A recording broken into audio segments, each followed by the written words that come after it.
Hi, my name is Bill, and this video, as well as the subsequent ones, are going to work through a problem of figuring out how to get a spaceship from the Earth orbit to Mars. And the tool we're going to use to partially help us solve that is the Go programming language by Google. If you have any questions about anything I do or want some help with any of this, feel free to email me at marstransferorbit@gmail.com. So, like a lot of people, I saw the movie The Martian recently and was intrigued by this problem of how to get from Earth to Mars and back again and so on. If you think about it for a little bit, it's not really an easy problem. You can't just point your rocket at Mars and turn on the engine. There wouldn't be nearly enough fuel to have it on all the time anyway. You'd be way too fast when you got there. And besides, Mars is moving. It takes a long time to get there, so where you get to Mars won't be the same point it's at now. So basically, the way it works is when a rocket or a spacecraft is orbiting the Earth, for example, in the Apollo missions when we went to the moon, they turned on the rocket for engine for a little while, like a minute or two. That gave it enough thrust and energy to change the orbit it was in around the Earth to end up at the moon.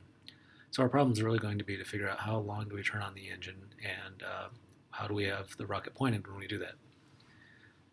If you like the movie The Martian and think of yourself as a character in that, Mark Watney isn't the one to think of yourself as, though the problem we're going to be solving is more the one that this guy, Rich Purnell, dealt with in the movie. And if you think about it, he's the one that perhaps kind of saved the day at the end of the story. So, how does the Mars transfer orbit work? Well, we want to think of the idea that we are here at the Earth, the blue planet. Here's the sun, here's Mars, here's the Earth, and we're orbiting it. And we're going to turn on our rocket, and we want to end up at Mars out here. But Mars will have moved in the meantime. So the picture to have in mind is that we'll leave the Earth orbit and go out along here and hopefully end up crossing or getting to Mars's orbit, which is represented by the dotted line, at the same time that Mars is actually there as well. Most of the time, the right way to probably think of this problem is that the once you've left Earth's orbit, and are in between Earth and Mars, you're not. It's true you're going to Mars, but in reality, what's happening is you are orbiting the sun,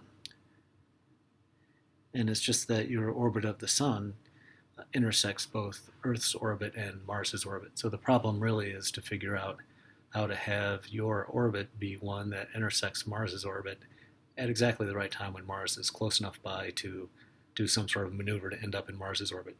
And if you want to return to Earth, which people probably do want to do, you need to do the reverse process to figure out how to leave Mars and end up intersecting Earth's orbit at a time when Earth is actually there. Furthermore, there's all sorts of practical constraints, such as doing it without using too much fuel and things like that. In this particular problem, that's not for environmental reasons. It's just very expensive to get all the fuel up into the spacecraft. So, if you want to follow along and do this, and you might wonder whether you have the right background to do it or not, I'm basically trying to target this to 8th graders or higher. You only really need to know basic algebra, how you square numbers, take square roots, manipulate equations. We are going to represent physical quantities abstractly with mathematical expressions where you need to be able to interpret things algebraically to understand what they mean. But if you basically know what x squared is, y squared, square roots are, things like that, you will have the right sort of background. If we assign numbers to physical things like distances, we need to know units too. 10 miles is not the same as 10 feet, even though the number 10 is the same. So we need to choose what sort of units to use. As is common, because they're easier, we're going to use metric units. So you have to know about meters, kilograms, things like that. Finally, you also need to know about what I'll call exponential notation. So 10 to the third power means 10,000.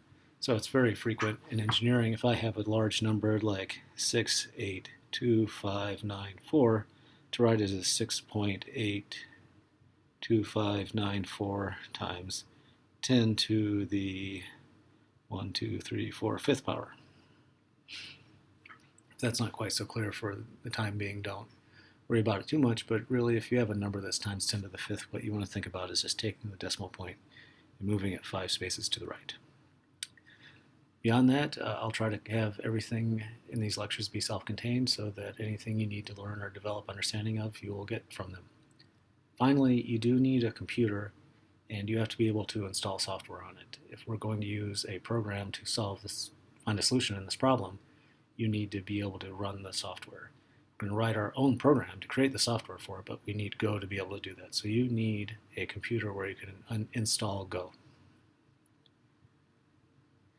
What you will learn, the physics involved, even though the problem is complicated, the physics isn't very complicated. So there's only a couple of concepts we will have to deal with that, some basic physics, mechanics in particular, which is a subset of physics, which is how forces make things move. Learn how to program in Go. And specifically, we're going to write one problem to solve a trajectory, how to get to Mars. At the end, though, that program will have solved that problem, but it will be easy to modify for problems, for example, how to get to the moon or Jupiter, how to get back from Mars. If you saw the movie, maybe how to get back from Mars and then back to Mars again, and then hopefully back from Mars to the Earth after that.